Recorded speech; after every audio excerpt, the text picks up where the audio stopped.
Oh, YouTube fans. Now, as I did the Friday the 13th films and Rob Blum for Halloween comes again, I figure, what the hell? Let's do one of the classics. As it said back in 1978, the original classic trailer, the one, the owner, the one you've been waiting for, Halloween. That's right, the original Halloween by John Carpenter.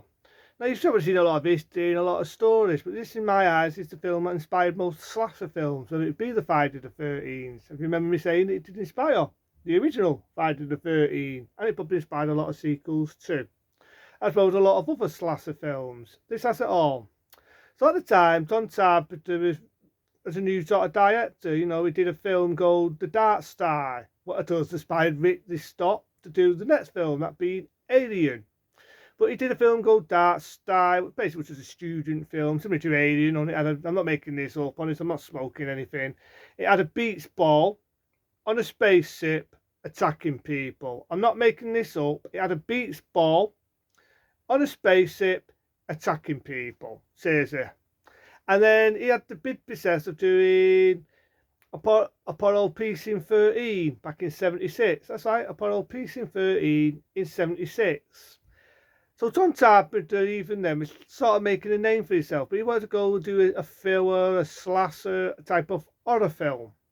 And originally he was going to do one called Black Christmas, but I don't know if movie what already did Black Christmas, which does also has its history, because the film called Black Christmas originally was going to go the same title of this film. So he's thinking of what names to call this really, really scary, bloody murder horror film.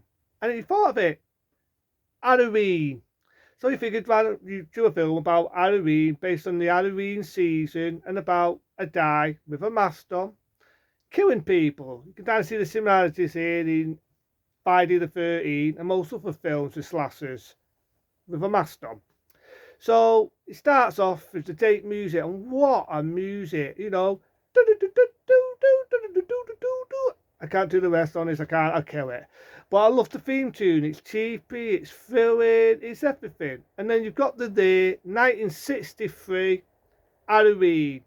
So basically, you get the idea it's based on Halloween. You get the feeling of the Sam the PV shot, which does inspire John Carpenter from the movie Black Christmas, which it does originally going to call itself Halloween. Because if you've ever seen Black Christmas, it's based on a psycho who went around killing lung girls, but you never saw the face of the killer. You only saw the PV shot, you know, the time the man basically was the killer. He zoomed in here, zoomed in there, and he was watching here to see where he's looking at some dirt, walking in the house, and you get the idea of the killer, but thinking it was the Tam the man. So he used the same idea here, where you see the person walking around now, thinking, oh, what's going on here? Because you don't see the person. You see him put on like something across the face, which is the idea to put a mask on. And you see a lad walking out of the house, you see a naked girl, don't get excited lads, it's not about the naked girl. And then you get the feeling that the girl shouts out, Michael! And the next thing you know, she gets stabbed to death. She literally gets stabbed. The shock is the mask gets taken off, and you find it's a little boy.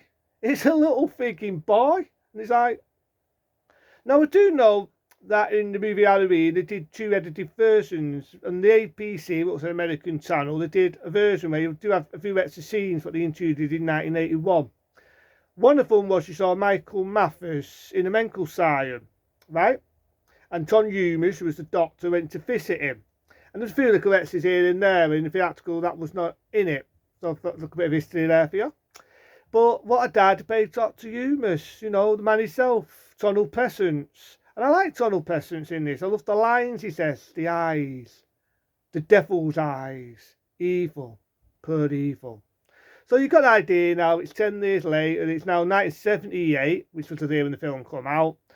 The drive across the mental asylum, you see all the mental people having a barber, I'll just taking a piss there.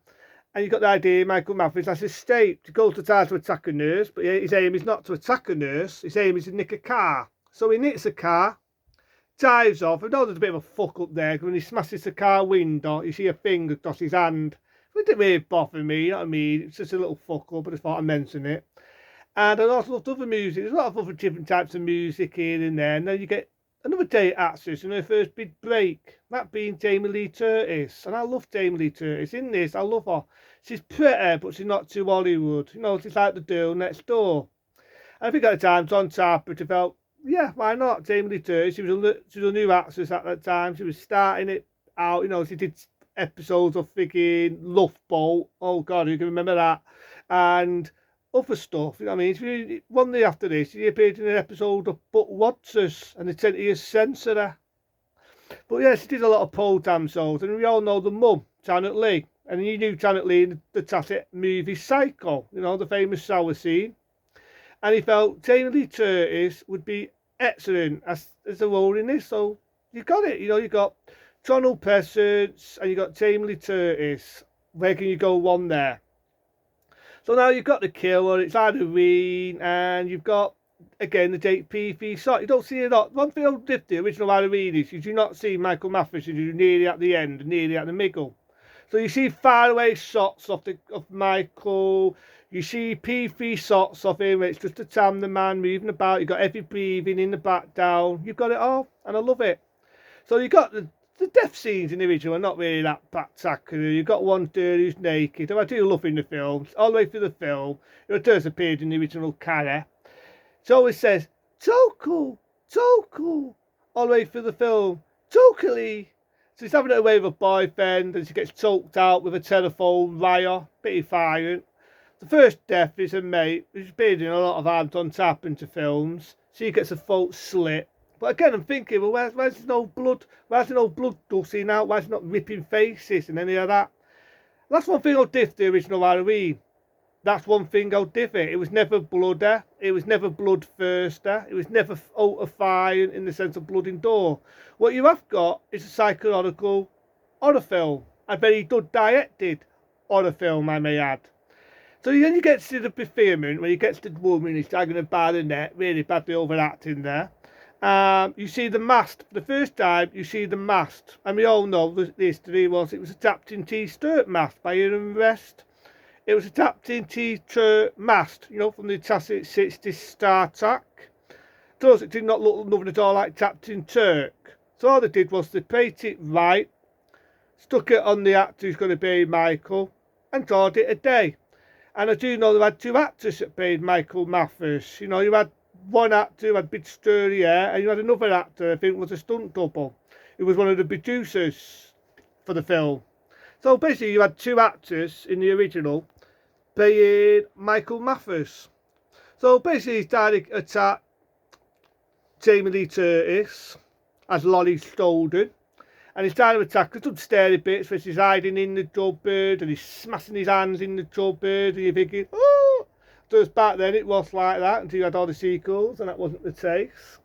And she stabs him again. You think he's dead. Those kids, because she's babysitting some kids, to get out the house. They run out. Then you've got Donald Pleasence as Dr. Loomis, walks in. Michael gets up, then you get the fulfillment where you see Michael Mathers' face. He whips it off, and you see his bladding face. Very fast scene though. He puts the mask back on. Dr. Loomis comes out, shoots him. You think he's dead because he falls out the window. He looks out. You find there's no body. He says that epic line where Laurie Strode says, "Is that the Bodie man?" And he says, "Answer there. It was." But then there's no body. But you do get every breathing all the way through it. End of movie. Leaves a sequel bait opening. You got that Jake theme tune again. End of movie. End of movie. But it's a good one, you know what I mean? It needed a longer review, like, because it was a damn good film. It inspired, as I said, a lot of slasher films. One I reviewed, The Friday the 13th, as well as the sequels. Inspired a lot of other slasher films. And made a lot of sequels. That being the original Halloween. Now, I do know back then, I can put it on top, they got a lot of shit. You know, you had a lot of snotty nose, college students giving them a shitty time, saying, "Oh, you making violent films like that?" Some cocky ass kid, which is funny because there's a lot more fight films out there. And I know he got nicknamed the name, the man who made violence. No, and it's not true. It's not the guy that made violence. You want to see shit? Look at fucking Saw, or that chap I talked about. What was it called? Human Centipede. They're they are an act of defiance. Believe me, this isn't. This isn't. I think it's a very well made film. And back in the day, you never saw the Mask that much. You only got to see the Mask when you got the Bethlehem and Michael Mathis. So it's not like every 2 minutes. It's not like the remake with Rob Zombie where he's wearing the fucking mask all the way through it. Oh yeah, very cheaper. When you first saw this back in its day, I would have never known that Michael Mathis was going to be a killer. Yeah, I got the idea he killed his sister. But then all the way through the film, you got cheapy music. You don't see him. You're nearly at the middle. Then you see the fulfillment of the Michael Mathis mask. Again, adapting Turk's mask. And I think that's what made it. You never knew what this guy was going to do until you nearly at the middle. And then, as you know, as it go on, you got the idea he's going to kill and slice and dice people. But that's being the original, the classic, Halloween into then. See you soon for some more movies and some more movie reviews.